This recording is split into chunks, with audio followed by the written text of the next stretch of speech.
ఘంటారావం నిఘా నీడలో ప్రతిధ్వని.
సార్ మేము హైదరాబాద్ నుంచి వచ్చామండి.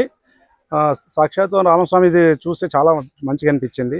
రామలింగేశ్వర స్వామి దర్శనం అయిన తర్వాత ఇది కూడా చూద్దామని వచ్చాము. దాని తర్వాత ఇక్కడ మనం ఈ బోట్లో తిరిగితే చాలా హ్యాపీగా అనిపించింది. మళ్ళీ కూడా వచ్చాము, టైం దొరుకుతాయి అందరికి. చాలా ఫేమస్ ప్లేస్ ఇది, ఎవరైనా రావచ్చు, చూడడానికి చాలా బాగుంటుంది. దేవుని టెంపుల్ కూడా చాలా బాగుంది. మేము హైదరాబాద్కి వెళ్ళి వచ్చామండి. మేము మొత్తం 5 మంది వచ్చాం సార్. మేము మొత్తం ఫ్యామిలీ వచ్చాం. మల్లుడు, మా కూతురు, మా భార్య. మేము వచ్చింది అంతా రామలింగేశ్వర స్వామి టెంపుల్ ఫస్ట్ పోయినాము, అక్కడ దర్శనం చేసుకున్నాము. చాలా బాగుంది టెంపుల్, చాలా ఎప్పుడో పురాతనమైన టెంపుల్. అట్లా టెంపుల్ చూడాలి, చాలా బాగుంది. దాని తర్వాత బోటింగ్ అని ఇక్కడ వచ్చాము, ఇక్కడ కూడా బోటింగ్ చేసాము. ఇది కూడా చాలా బాగుంది, నాకైతే చాలా హ్యాపీగా అనిపించింది సార్. వీకెండ్స్ కాబట్టి ఫ్యామిలీ అందరం కలిసి ఇట్లా ట్రిప్కి వచ్చినాం. ఫస్ట్ ఆఫ్ ఆల్ మేము ఏమంటే బోగతా వాటర్ ఫాల్స్ తిరిగినాం, అక్కడ నుంచి లక్నవరం తిరిగినాం, ఇప్పుడు రామప్పకి వచ్చినాం. రామప్పకి ఇంత ముందు కూడా వచ్చినాం, బట్ ఫ్యామిలీతో కలిసి మళ్ళీ వస్తున్నాం. మాకైతే మంచిగా అనిపిస్తుంది. ఇంకా బోటింగ్ అయితే ఇక పెద్దలకు చిన్నలకు కూడా కొంచెం థ్రిల్లింగ్ ఉంటుంది. ఇంకా టెంపుల్ కి అయితే వెళ్ళలే, ఇప్పుడు వెళ్తాం టెంపుల్ కి. ఓకేనా? మేమైతే హైదరాబాద్ నుంచి వచ్చినాం అన్న. మాకైతే మంచిగా అనిపించింది. యాక్చువల్లీ మాదందరి ఇక్కడ ఏటునగరం మాది, బట్ ఇక్కడ మాత్రం ఫ్యామిలీతో కలిసి తిరగనీకి వచ్చినాం. ఇప్పుడు బాగుంది తిరగనీకి సరదాగా. ఘంటారావం టీవీని సబ్స్క్రైబ్ చేయండి, అందరూ లైక్ అండ్ షేర్ చేయండి. ఓకేనా? హాయ్, హలో, నమస్తే. నేను మీ కిషన్, ఘంటారావం టీవీ. ఈరోజు మనం ములుగు జిల్లా పాలంపేట రామప్పలో ఉన్నాం. దీన్ని చూడడానికి విదేశాల నుంచే, రాష్ట్రాల నుంచి, అనేక జిల్లాల నుంచి వస్తున్నటువంటి ఈ తరుణంలో ఈరోజు భక్తులతో లేకుంటే ఇక్కడి ఈ ప్రాంతాన్ని లేకుంటే ఈ పర్యవేక్షణను చేయడానికి అనేకమైనటువంటి పర్యవేక్షకులు వస్తున్నారు. ఈ నేపథ్యంలో ఇప్పుడు మనం ఇక్కడ బోటు నడిపేటువంటి వాళ్ళు కావచ్చు, లేకుంటే రెస్టారెంట్ నడిపే వాళ్ళు కావచ్చు, లేకుంటే దేవుని ఆలయంలో అర్చకులు చేస్తున్నటువంటి వాళ్ళ ఉద్యోగం కావచ్చు, దాని మీద మనం తెలుసుకునేటువంటి ప్రయత్నంలో భాగంగా మనతో పాటుగా బోటు నడిపేటువంటి ఒక ఇక్కడ ఇన్ఛార్జి లేకుంటే ఆ డ్రైవరు వాళ్ళు ఆ సిబ్బంది మనతో ఉన్నారు. వాళ్ళను ఒక్కసారి అడిగి తెలుసుకుందాం. అంటే ఇక్కడ భక్తులు పర్యవేక్షకులు ఏ రకంగా ఈ రామప్పను లేకుంటే ఈ బోట్ని ఇంత ఇష్టపడతారు అనేటువంటి విషయాన్ని వాళ్ళ మాటలు. ఇక్కడ దేవుని గుడి ఉంది కదా సార్, దేవుని దర్శనం చేసుకొని మనకు బోట్ షికార్కి వస్తారు. అట్లే ఆన్లైన్ ద్వారా మా హరిత రెస్టారెంట్ కూడా ఉంది, బుక్ చేసుకొని వస్తారు సార్. చాలా పర్యాటకులు బాగా మంది వస్తారు సార్, ఇక్కడ బాగుంటుంది. అంటే బోటింగ్ ఎట్లా ఇష్టపడతారు? బోటింగ్ కూడా బాగానే నడుపుతాం సార్ మేము. అడల్ట్ వచ్చి 50 రూపీస్, చైర్లు 30 rupees, speed boat 350 rupees 4 person. అంటే ఎన్ని రకాల బోట్లు ఉన్నాయి ఇక్కడ? అంటే బోట్లు బోట్ ఉన్నది, ఒకటి స్పీడ్ బోట్ ఉంది సార్, 2 రకాల బోట్ ఉన్నది. టైం అంటే 15 మినిట్స్ డిలక్స్ బోట్, ఇది 6 మినిట్స్ స్పీడ్ బోట్ సార్. బాగా హ్యాపీగా తిరుగుతారు. ఓకే, మీరు బోటు డ్రైవర్. అంటే ఇక్కడ ప్రధానంగా మనం చెప్పుకోవాల్సింది ఏంటంటే ఇక్కడ ఇన్ఛార్జీలు ఉండొచ్చు, లేకుంటే దేవాలయ కమిషనర్లు ఉండొచ్చు, ఇంకెవరైనా ఉండొచ్చు, కానీ బోటు నడిపేటువంటి డ్రైవరు మనకు ఒక ప్రాణదాతగా మనల్ని ప్రాణాన్ని నిలిపేటువంటి ఒక డ్రైవరు. ఆ డ్రైవరు మాటల్లో అంటే ఆ ప్రాణాలని ఎట్లా కాపాడుతాడు, ఆయన తన ప్రాణాన్ని తృణప్రాయంగా పెట్టి కూడా ఈ సముద్రంలో ఈ చెరువులో ఏ విధంగా భక్తుల్ని తీసుకెళ్లి మళ్ళీ భద్రంగా చేరుస్తాడు అనేటువంటి. నా పేరు శ్యామ్ అండి, బోట్ డ్రైవర్.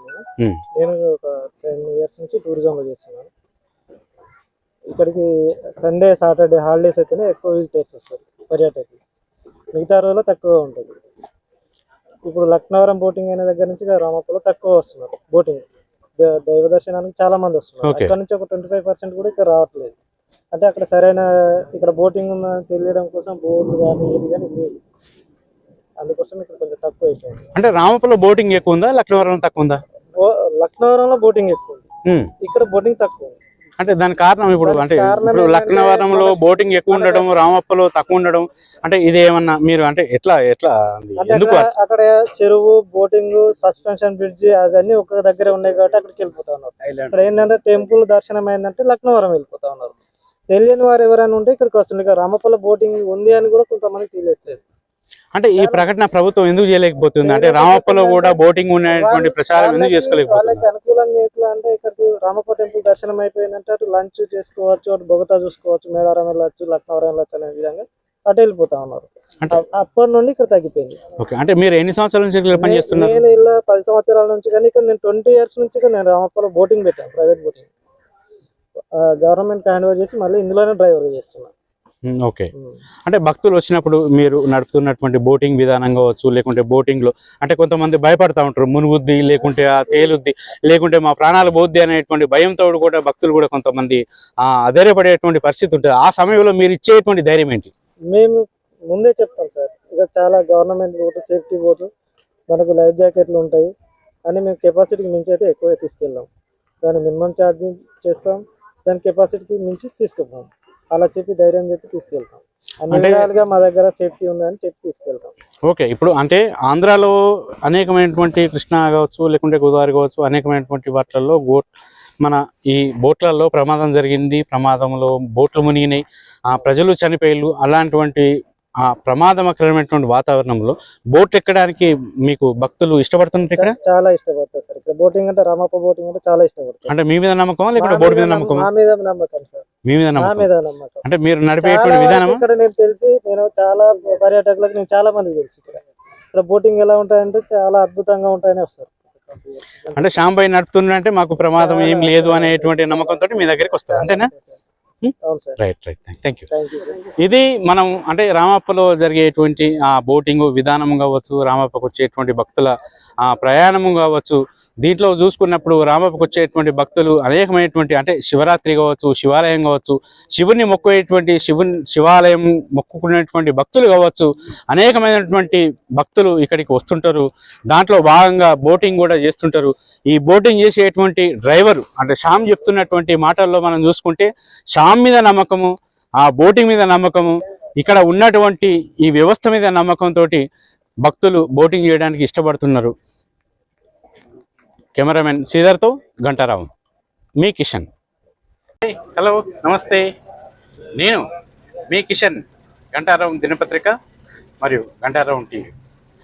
అన్యాయంపై అక్షర సమరంతో మీ ముందుకు వచ్చినటువంటి గంటారావు దినపత్రిక మరో ముందడిగేసి గంటారావు టీవీతో ప్రజల పక్షాన, ప్రజల గొంతుకై ఈ ప్రభుత్వాన్ని ప్రశ్నించేందుకు ముందుకొస్తున్నాం. ఇప్పటికే వచ్చినాం. అనేకమైనటువంటి సమగ్ర కథనాలు, పూర్తి వివరాలు, పూర్తి ఆధారాలతో సహా మేము ప్రశ్నించడం జరిగింది. అనేకమైనటువంటి కేసులు, విమర్శలు, ఆరోపణలు, దాడులు ఎన్ని చేసినా కూడా ఏమాత్రం బెదరకుండా, అదరకుండా, ఎక్కడ కూడా వెనకాడకుండా మేము చేస్తున్నటువంటి ఈ ప్రయత్నం గంటారావు టీవీతో మరోసారి ప్రజల పక్షాన, ప్రజల గొంతుకై నిలుస్తామని చెప్పి మీకు మేము ప్రామిస్ చేస్తున్నాం.